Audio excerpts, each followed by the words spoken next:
बिस्मिल्लाहिर्रहमानिर्रहीम। अस्सलाम वालेकुम। मैं हूं आपका मेज़बान इरफान इम्तियाज़ और आप देख रहे हैं आहट न्यूज़ चैनल। आज के व्लॉग में डिस्कस करूंगा कि मशहूर जर्नलिस्ट, मशहूर एंकर पर्सन इकराल हसन की जानिब से एक अहम कारनामा सर अंजाम दे दिया गया है, और वह कारनामा क्या है वो आज के व्लॉग में डिस्कस करेंगे।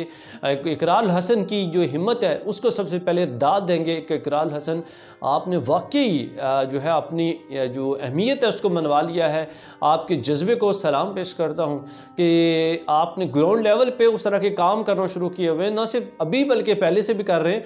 बल्कि कहीं ना कहीं वो जो चीज़ें होती हैं हम इस नज़र से देख रहे होते हैं कि शायद ये प्रोग्राम के गर्ज से आप इस हद तक जज्बा दिखा रहे हैं, आप प्रोग्राम की हद तक आप जो है वो इस हद तक वो कर रहे हैं। लेकिन इकराल हसन के इस जज्बे को मैं इसलिए सलाम पेश कर रहा हूँ कि मुझे ख़ास करके पिछले दिनों जो इनकी आज की वीडियो भी डिस्कस करूँगा, लेकिन सबसे पहले एक वाक़या आपको बयान कर दूँ।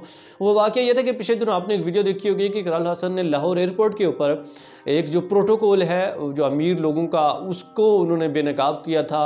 और वो उसमें देखा जा सकता था कि किस तरह से जब वहाँ पर रश्क था बहुत ज़्यादा, तो वो जो सिक्योरिटी एहलकार थे वो सिफारिश पे और कॉलों पे कॉल्स करवा के बड़े बड़े लोगों से कॉल्स करवाई जाती हैं भाई, जैसा कि पाकिस्तान का कल्चर है या अमूमन देखा जाता है।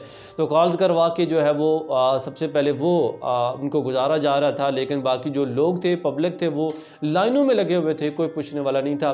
और इकराल हसन ने इस चीज़ को बेनकाब किया, उस चीज़ को हाईलाइट किया उन्होंने। और वहाँ पे मुझे वाकई अंदाज़ा हुआ कि जो इकराल हसन के अंदर जो है वो एक वाकई एक जज्बा है, वो कुछ कर गुजरने का जज्बा है। वो एक ऐसा जज्बा है कि वो चाहते हैं कि जो पाकिस्तान के अंदर इंसाफ का बोल पला हो, और जो आम लोग हैं उनके लिए और बड़े लोगों के लिए जो एक इंसाफ का लेवल है वो एक बिल्कुल इक्वालिटी हो। मतलब ये ना हो कि बड़ों के लिए अलग हो अदालत, छोटों के लिए अलग हो, अलग कानून हो, ये चीज़ नहीं। तो ये इस चीज़ को जब मैंने देखा तो मुझे वाकई यकीन हुआ कि इकराल हसन जो है वो एक दर्द दिल रखने वाला बंदा है। और इकराल हसन आपके जज्बे को सलाम। और उस दिन को मैंने देख के मुझे अंदाज़ा हुआ कि आप ना सिर्फ स्क्रीन पे या सिर्फ प्रोग्रामिंग की हद तक आप जज्बा नहीं दिखाते कि प्रोग्राम हमने अच्छे से अच्छा करना है, बल्कि आप दिली तौर पर एक जज्बा रखते हैं। और उन्होंने ये अपने पर पेजेस के ऊपर इस वीडियो को, मतलब किसी प्रोग्राम की गर्ज से नहीं, अपने पेजेस के ऊपर उन्होंने इस चीज़ को अपलोड किया, प्रोग्राम बना के बाकायदा तौर पर, और इस चीज़ को बेनकाब किया। आगे चलते हैं, आज का जो हमारा मकसद है वो बयान करते हैं। जी, इकराल हसन ने एक मशहूर रूहानी शख्सियत कह दें आप, एक मशहूर पीर आप कहते हैं, हक हतीब हुसैन साहब, जिनको जो है शुफ सरकार भी कहा जाता है। हक हतीब हुसैन सरकार साहब मशहूर हैं जी। वो फूके मार के मुंह से कीले निकालने, जैसा कि आपने वीडियो देखी होगी, और उनको पूरा पाकिस्तान जानता है, ना सिर्फ बाहर से भी उनके मुरीदेन की बड़ी तादाद है जी। और शुफ शुफ करके मुंह से कीलें निकालते हुए आपने देखी होंगी, आंखों से जंजीरें निकालते हुए आपने देखी होंगी उनकी वीडियोज़ में। मुतअद्दिद ऐसी करामात जो है वो दिखाते हुए दिखाई देते हैं।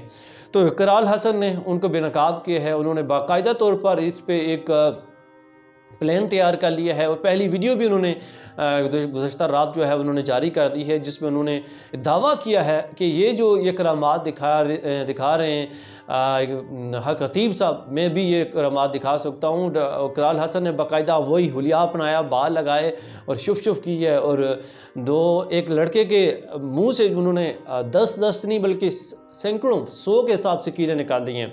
और ये भी दावा किया है कि मैं आपके सामने, हक हतीब साहब अगर चाहते हैं तो मैं उनको ये चैलेंज करता हूं कि आप अगर इधर आ जाए हमारे पास, जो मैं अगर आपके पास आ जाऊं तब भी, तो मैं आपको चैलेंज करता हूं कि मैं आपके सामने, आप 2 किले निकालेंगे मैं 4 निकालूंगा, आप 4 निकालेंगे तो मैं 8 निकालूंगा, आप 10 निकालेंगे तो मैं 100 किले बंदे के मुंह से निकालूंगा, तो जो भी बंदा आप कहेंगे। उसके साथ साथ उन्होंने ये भी कहा जी, मतलब जो वो जंजीरें निकालते हैं आँखों से, मैं भी जंजीरें निकाल के दिखाऊंगा। और उन्होंने ये भी है, बल्कि इसके साथ उन्होंने ये भी बोला है कि मैं आपके दिगर जो जितनी भी करामात हैं, मैं वो भी एक एक करके हर एक वीडियो में वो तमाम करामात बेनकाब करूँगा। और किस तरह से आप लोगों के दिमागों के साथ खेल रहे हैं, कौन से टैक्टिक्स यूज़ कर रहे हैं, मतलब उन्होंने ये अल्फाज इस्तेमाल किया कि ये टेक्निक्स यूज़ कर रहे हैं, आप एलियंस यूज़ कर रहे हैं, लोगों के जज्बात के साथ खेल रहे हैं। या फिर यूँ कह दीजिए कि आप उनकी आँखों को, जैसे वो कहते हैं ना, आँखों को बांध देना, नज़रों को बांध देना, نظروں کا جو دھوکہ ہے وہ کر کے یہ لوگوں کے ساتھ اس طرح کی ٹیکٹکس یوز کی جا رہی ہیں حق حتیب حسین سرکار کی جانب سے۔ تو اب پارٹی شروع ہوئی ہے جی، اقرال حسن نے ایک ہمت باندھ دی ہے اور باقاعدہ اس پہ کام کرنا شروع کر دیا اور پہلا چیلنج بھی دے دیا ہے۔ اب دیکھنا یہ ہے کہ جو حق حتیب حسین چاہے زلفوں والی سرکار یا شوف سرکار وہ کیا کرتے ہیں، اس چیلنج کو قبول کرتے ہیں یا نہیں قبول کرتے، یا پھر اگلی ویڈیوز میں اقرال حسن کیا بے نقاب کرنے والے ہیں، کون سا ایسا جو شوف سرکار کا جو ایسا معجزہ ہے، ایسی کون سی کرامت ہے جو وہ بے نقاب کرنے والے ہیں۔ اس سے جڑی جو بھی اپڈیٹ ہوگی ہماری کوشش ہوگی آپ تک سب سے پہلے پہنچائیں، اور اقرال حسن کی جو نئی جو ویڈیو اقرال حسن کی آنے والی ہے وہ بھی آپ کے سامنے رکھیں۔ اس کے ساتھ اپنے میزبان عرفان امتیاز کو دیجیے اجازت، اللہ نگہبان۔